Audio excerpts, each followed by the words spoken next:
and they wonder why the tractor won't start. You can buy these 38mm by 8mm square-headed bolts from the ironmongers. They're stainless steel and they're actually made for the T-slots in road signs, but they fit battery terminals perfectly. And then you can quite neatly fit any auxiliary wiring onto the second nut, which doesn't interfere with the tightness of the battery terminal. I took that bit of video 2 or 3 years ago when I fixed that tractor. And the way it came around was, I have a favourite fishing spot which is 3 or 4 fields away from the road, and they let me take my Land Rover through their fields to fish. And sometimes they let me borrow the tractor to bring all the fish back that I've caught. And on this particular morning, I think it was a Saturday maybe, they said the tractor didn't work, and I said, well, I'll be passing in the week, so I'll have a look at it for you. And it just so happened that I was passing to do another job on the Monday morning. So I called in, quickly found that problem, fixed it, left the battery on charge, went away and did my job. On the way home I stopped and took the battery off charge. I tested the battery and I tested the charging system, and just for good measure I checked that the starter motor was working properly. Anyway, it cost me 1 battery terminal, and I wasn't going to charge them, so I never rang them up and said I'd done anything.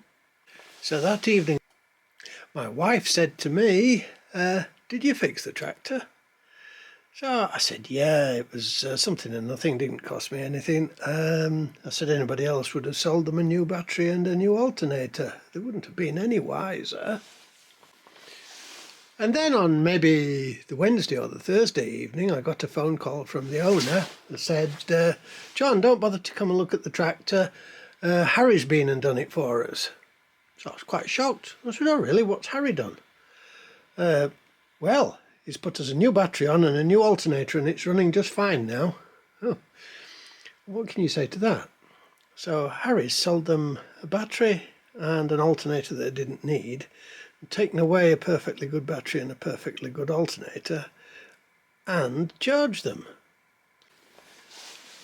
Then the next time I had cause to look at that tractor,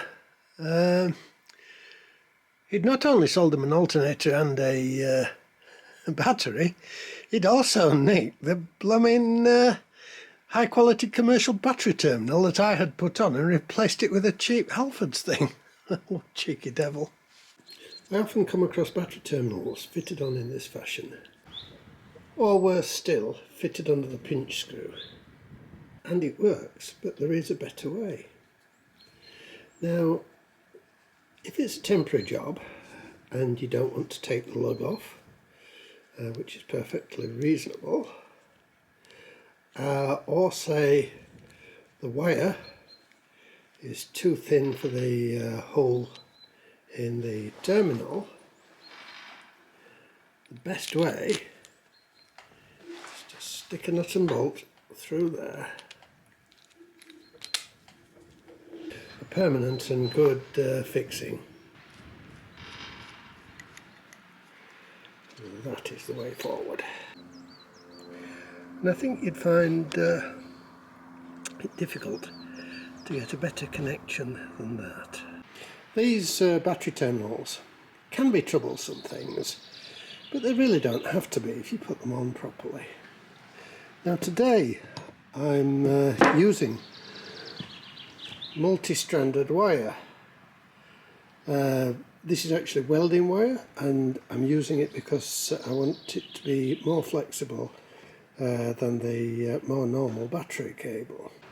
Now the way I like to do it, the way I find the most easy, is to strip the cable at an angle and strip a small piece, further piece, that you can pull to that end, which keeps all the strands together. Then get a piece of copper pipe and you can, if you're careful, get all those strands, oops, get all those strands inside that piece of copper.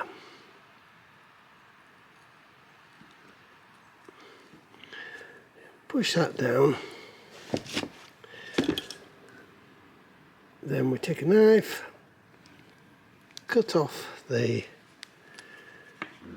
retaining piece. I've missed a strand, but that one strand won't matter. And then fit the battery terminal, pinch the screws down,